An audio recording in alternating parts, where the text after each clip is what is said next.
Welcome back to SSC.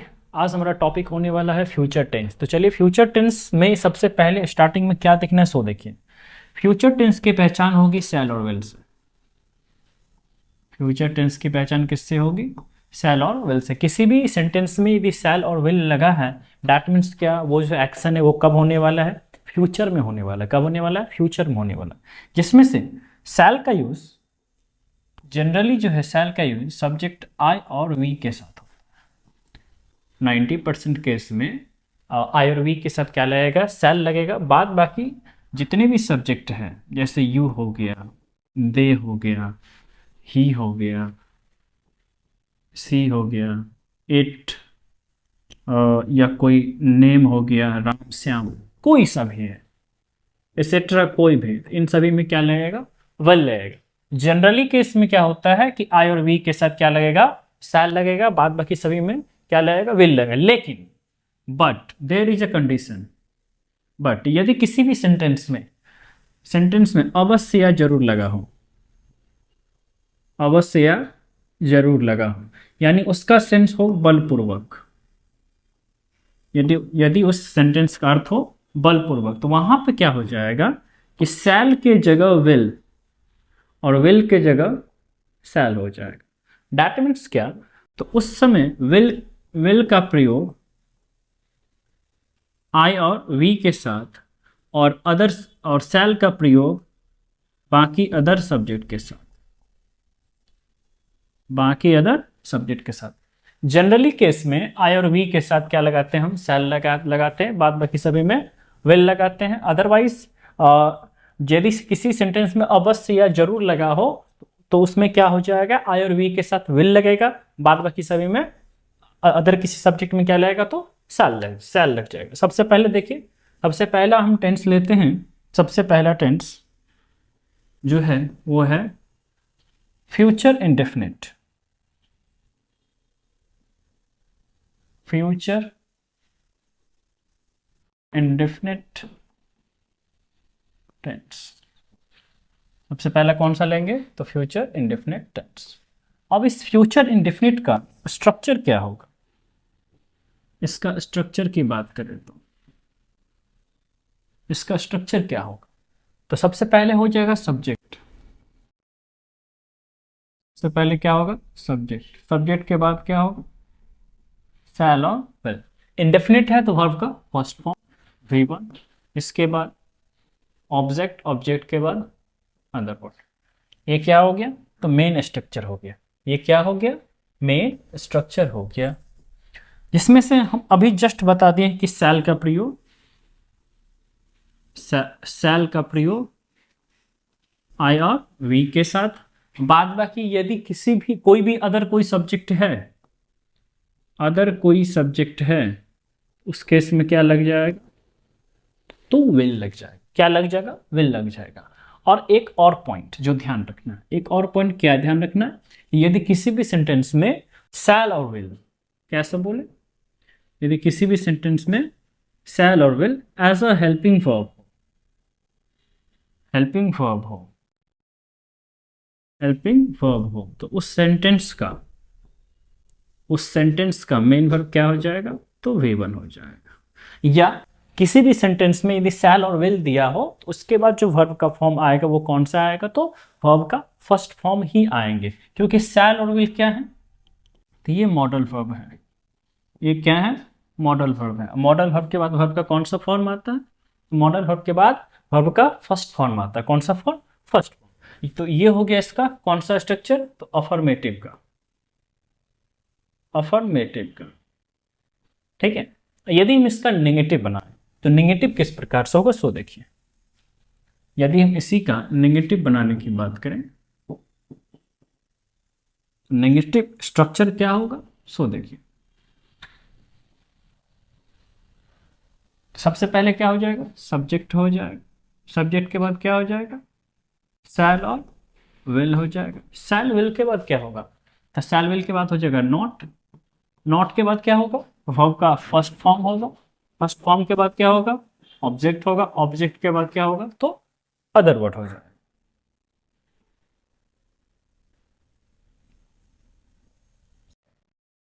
Simple है, बहुत आसान। और चलिए इसका हम इंट्रोगेटिव भी देख लेते हैं। इंट्रोगेटिव देखें तो इंट्रोगेटिव में सबसे पहले कौन सा इंट्रोगेटिव देखेंगे? तो हम सबसे पहला इंट्रोगेटिव देखेंगे yes no interrogative. Yes no,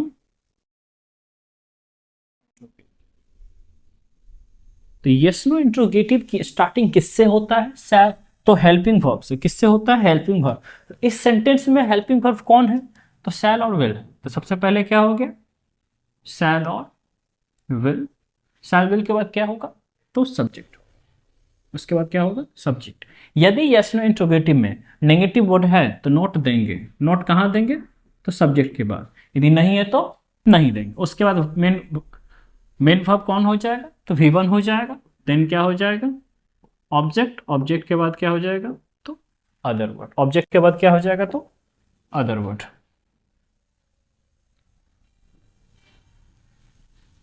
simple. तो सबसे पहले नेगेटिव देखें। नेगेटिव में क्या हुआ? सब्जेक्ट हो गया, सब्जेक्ट के बाद शैल और विल हो गया। यहाँ पे जो शैल और विल है ये हेल्पिंग वर्ब का काम कर रहा है। किसका? हेल्पिंग वर्ब का काम कर रहा है। इसके बाद नॉट दे दिए। नॉट के बाद V1, V1 के बाद ऑब्जेक्ट, ऑब्जेक्ट के बाद अदर वर्ड। नेक्स्ट था इंट्रोगेटिव। इंट्रोगेटिव में yes no interrogative. Yes no interrogative की स्टार्टिंग किससे होगा? तो हमेशा आपका होगा किससे? हेल्पिंग वर्ब से। किससे? हेल्पिंग वर्ब से। हेल्पिंग वर्ब शैल या विल हो गया। शैल या विल के बाद क्या हो जाएगा? सब्जेक्ट। सब्जेक्ट के बाद यदि नॉट दिया रहेगा तो नॉट देंगे, नहीं दिया रहेगा तो नहीं देंगे। मेन वर्ब क्या हो जाएगा? ये मेन वर्ब क्या हो जाएगा? तो V1 हो जाएगा, ऑब्जेक्ट प्लस अदर वर्ड। यदि हम बात करें किसकी? WH इंट्रोगेटिव की। हम किसकी बात कर रहे हैं? WH इंट्रोगेटिव की। WH इंट्रोगेटिव में क्या हो जाएगा? तो देखिए, तो WH इंट्रोगेटिव की स्टार्ट हमेशा होगा किससे? WH वर्ड से। WH वर्ड से। इसमें WH वर्ड में क्या सब आएगा? WH वर्ड में क्या सब आ सकता है? तो WH वर्ड में आ सकता है what, when, why, how, where, who, etcetera. ये सारे के सारे क्या हो गए? WH वर्ड हो गया। इंट्रोगेटिव है तो इंट्रोगेटिव के स्टार्ट हमेशा स्टार्ट किससे होता है? तो हेल्पिंग हो यानी शैल या विल। इसके बाद सब्जेक्ट। यदि नॉट होगा तो हम नॉट देंगे, लेकिन नॉट कहाँ देंगे? तो सब्जेक्ट के बाद देंगे। इंट्रोगेटिव में नॉट हमेशा कहाँ होगा? सब्जेक्ट के बाद होगा। और यदि नेगेटिव है तो हेल्पिंग वर्ब के बाद होगा। इसके बाद मेन वर्ब क्या हो जाएगा? वर्ब का फर्स्ट फॉर्म। वर्ब के फर्स्ट फॉर्म के बाद ऑब्जेक्ट, ऑब्जेक्ट के बाद अदर वर्ड, ऑब्जेक्ट के बाद अदर वर्ड। ठीक है, चलिए इसमें एक दो बातें को ध्यान रखना। वो बातें क्या है? सो देखिए, किसी भी सेंटेंस में यदि शैल और विल दिया है, शैल और विल दिया है, तो उसके बाद हमेशा क्या होगा? वर्ब का फर्स्ट फॉर्म होगा। वर्ब का फर्स्ट फॉर्म होगा। उसके बाद इंट्रोगेटिव, कोई सा भी इंट्रोगेटिव सेंटेंस हो, हमेशा किससे शुरू होता है? तो हेल्पिंग वर्ब से। हेल्पिंग वर्ब से। यस नो इंट्रोगेटिव है तो हेल्पिंग वर्ब से। WH इंट्रोगेटिव है तो WH वर्ड देके हेल्पिंग वर्ब से। हेल्पिंग वर्ब हमेशा सब्जेक्ट से आगे रहेगा। नॉट हमेशा सब्जेक्ट के बाद रहेगा। नॉट हमेशा क्या रहेगा? सब्जेक्ट के बाद रहेगा। एज फॉर एग्जाम्पल देखिए, why will you come here tomorrow. यहां पर आप देखिए क्या सब हुआ इस सेंटेंस में। क्या सब हुआ? ये क्या है? WH वर्ड है। ये क्या है? Helping verb. ये क्या है? तो सब्जेक्ट है। ये क्या है? वर्ब का फर्स्ट फॉर्म है। इसके बाद ये क्या हो गया? तो अदर वर्ड हो गया। तो किसी भी WH इंट्रोगेटिव सेंटेंस में सबसे पहले क्या होगा? तो WH वर्ड होगा। WH वर्ड के बाद शैल या विल होगा। शैल या विल के बाद सब्जेक्ट होगा। यदि नेगेटिव सेंटेंस होता है, यदि सेंटेंस में नेगेटिव सेंस है, तो हम नॉट सब्जेक्ट के जस्ट बाद देंगे।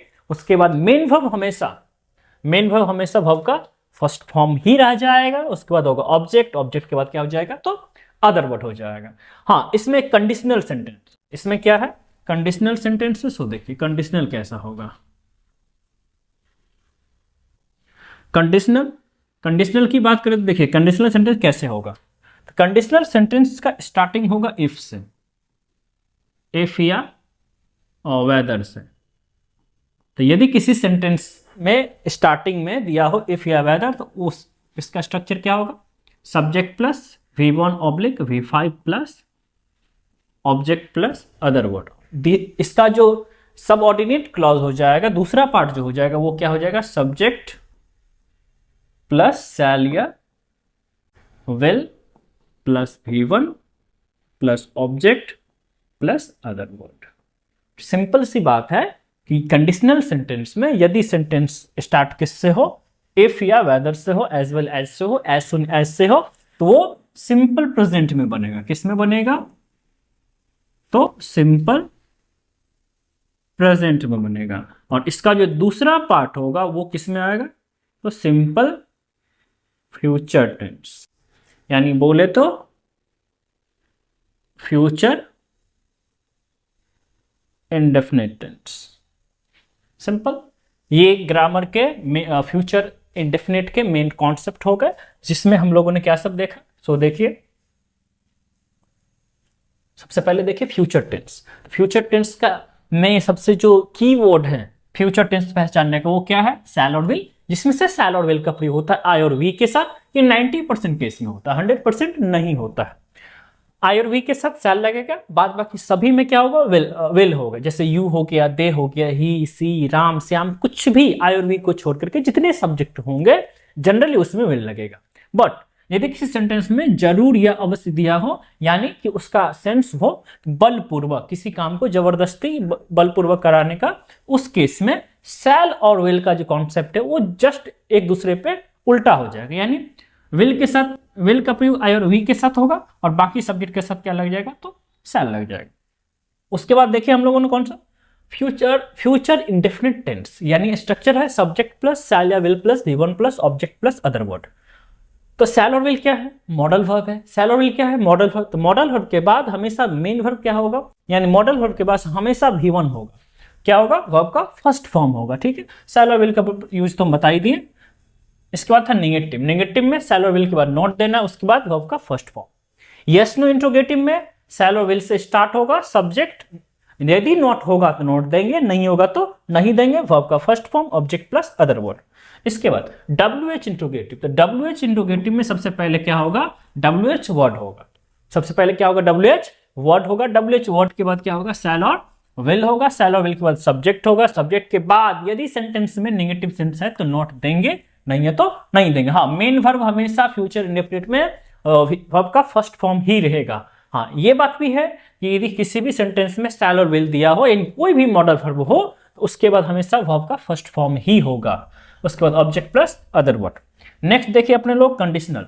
उसके बाद क्या देखे, कंडीशनल। कंडीशनल में क्या देखे, यदि किसी सेंटेंस का स्टार्टिंग इफ या वेदर से हो, एंड इफ से जनरली इफ से ही होता है, तो उसके बाद जो सेंटेंस बनेगा, यानी जो प्रिंसिपल क्लॉज होंगे, प्रिंसिपल क्लॉज सिंपल प्रेजेंट में होंगे और सबऑर्डिनेट क्लॉज जो होंगे वो सिंपल फ्यूचर में होंगे। उम्मीद है आपको ये सारा कॉन्सेप्ट समझ में आया होगा। तब तक के लिए नमस्ते, मिलते हैं नेक्स्ट वीडियो में। जय हिंद।